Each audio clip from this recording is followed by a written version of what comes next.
دنیا کی زندگی چند روزہ ہے، دنیا کی زندگی ختم ہو جائے گی، دنیا کی زندگی فانی دنیا ہے، ہمیشہ کے لیے نہیں ہے، اور دنیا میں آنے کی ترتیب ہے، جانے کی ترتیب کوئی نہیں۔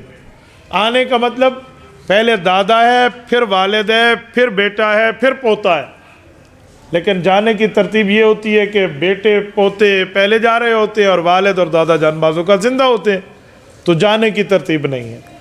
دوسری بات، رب کریم نے ہم سے اس بات کو بطور گلہ بیان فرمایا، کیف تکفرون باللہ، تم اللہ کی نافرمانی کیسے کر سکتے ہو؟ تمہیں یاد نہیں ہے کنتم امواتن، تم پیدائش سے پہلے ایک قسم کی مردگی کی حالت میں تھے، یعنی روح الگ تھا اور جسم الگ تھا، ان کا آپس میں کوئی تعلق نہیں تھا پیدائش سے پہلے، اور اس کے بعد فاحیاکم، رب نے تمہیں پیدا کیا ہے، یعنی تمہاری روح کو تمہارے جسم کے ساتھ تعلق میں جوڑ دیا ہے۔ یہ روح اور جسم کا تعلق کہاں جڑا ہے؟ یہ ہر انسان کے والدہ کی پیٹ میں جڑا ہے۔ اور کب جڑا ہے؟ صحیح بخاری شریف میں حدیث ہے کہ بچہ ماں کے پیٹ میں چوتھا مہینہ اس کو لگتا ہے تو اللہ تعالیٰ فرشتوں کو کہہ کے اس میں روح ڈلوا دیتے ہیں، اور جب اس میں روح آ جاتی ہے تو 4 چیزیں لکھ دی جاتی ہیں، اس کی زندگی وفات تک، اس کا اللہ تعالیٰ رب العزت کے ساتھ معاملہ کیسا ہوگا، اس کے رزق کی ترتیبیں، اس نے کھانا پینا کتنا ہے وہ سب کچھ لکھ جائے گا، اور جو اس کے آگے معاملات دنیا کے چلیں گے وہ سارے لکھ دی جائیں گے، اس کے ذمہ اولاد ہے، بچیاں ہیں، بچوں پوری ترتیب زندگی لکھ دی جاتی ہے۔ تو یہ ہوا فاحیاکم، رب نے تمہیں زندہ کیا، اور وہ زندگی کی ابتدا ماں کے پیٹ سے ہوئی۔ 6 مہینے ہم ماں کے پیٹ میں اس روح ڈالنے کے بعد اندر رہتے ہیں، نام میں نے بندہ پیدا ہو جاتا ہے۔ تو فرمایا جب تم دنیا میں آ گئے پھر زندہ ہو کر، اور دنیا میں تم نے دنیا کی رنگینیاں دیکھی، تو یاد رکھنا دنیا میں دل نہ لگانا، ثم یمیتکم، ایک وقت آئے گا اللہ پاک آپ کو یہاں پر بھی موت دے گا، آپ کے روح کو آپ کے جسم سے نکال لیا جائے گا، تو بندہ کہاں جائے گا؟ قبر میں جائے گا۔ اب روح کا تعلق قبر میں ہوتا ہے اس بنیاد پہ کہ اگر بندہ نیک ہے تو اس کو جزا ملے، اور اگر برا ہے تو اس کو سزا ملے۔ مشکات شریف میں بھی ہے، باقی کتابوں میں بھی ہے، فرمایا اذا اقبر المیت، جس وقت بندے کو قبر میں رکھ دیا جاتا ہے تو اتاہ ملکان، اللہ تعالیٰ کی طرف سے 2 فرشتے آتے ہیں، فیقعدانہ، اس کو اٹھا کر بٹھا دیتے ہیں، فیقولان لہ من ربک، اور اس سے سوالات و جوابات میں پہلا سلسلہ سوال کا، تیرا رب کون ہے، تیرا نبی کون ہے، اور تیرا مذہب اور تیرا دین کیا ہے، اس بارے میں پوچھا جاتا ہے۔ یہ 3 سوالات ہوتے ہیں۔ حضور پاک علیہ الصلوۃ والسلام نے فرمایا اگر بندہ مؤمن ہے، نیکوکار ہے، تو ٹھیک ٹھیک اس کے جوابات دیتا ہے کہ میرا رب اللہ ہے، میرے نبی پاک حضرت محمد خاتم النبیین صلی اللہ علیہ وسلم ہے، اور میرا دین اسلام ہے، اس بارے میں جو دین کے بارے میں پوچھتے ہیں وہ بتا دیتا ہے۔ تو جب وہ ٹھیک جواب دیتا ہے تو رب کریم فرشتوں کو فرماتے ہیں ان صدق عبدی، یہ میرا بندہ ہے، اس نے سچ کہہ دیا، تو پھر اس کے انعامات شروع ہوتے ہیں۔ حضور علیہ السلام نے فرمایا اس کا پہلا انعام کیا ہے؟ فرمایا جاتا ہے البسوا لہ من الجنہ، اب یہ کفن والی ترتیب نہیں رہے گی، اب اس بندے کو جنت کا لباس پہنا دو، جنت کی ایک خاص ورزی ہے وہ پہنا دو، پہنا دیا جاتا ہے۔ پھر فرمایا جاتا ہے وفرشوا لہ من الجنہ، جنت کا بیڈ لے کر آؤ، بستر لے کر آؤ، تو وہ اسے دیا جاتا ہے۔ تیسرے نمبر پہ جنت وہاں رہتی ہے جہاں ہے، قبر یہاں رہتی ہے، اس کی قبر کو جنت کا باغ بنانے کے لیے فرمایا جاتا ہے وَافْتَحُوا لَهُ بَابًا إِلَى الْجَنَّةِ، جنت اور اس کے درمیان کھڑکی کھول کے تعلق قائم کر دو، یعنی یہ جنت کی برانچ بن گئی ہے۔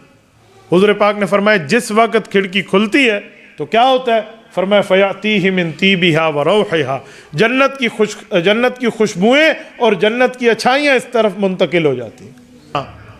جب فرشتے سوالات کرتے ہیں اس منافق کافر غلط بندے سے تو وہ کوئی جواب نہیں دیتا، ان سوالوں کے جواب میں وہ ایک ہی بات کہتے ہیں اقول کما یقول الناس، جیسے لوگ کہتے تھے میں بھی کہتا تھا، وہ کوئی جواب دے کر مطمئن نہیں کر سکتا ان کو۔ تو رب فرمائیں گے ان کذب، اس نے جھوٹ بولا۔ آپ غور کریں، پہلا لفظ تھا ان صدق عبدی، میرے بندے نے سچ بولا، یہاں عبدی نہیں فرمایا کہ میرا بندہ، یعنی اللہ پاک کو اس پہ غصہ ہے، فرمایا کذب، جھوٹ بولتا ہے، تو اس کو بھی 3 چیزیں دے دو۔ کیا فرمایا؟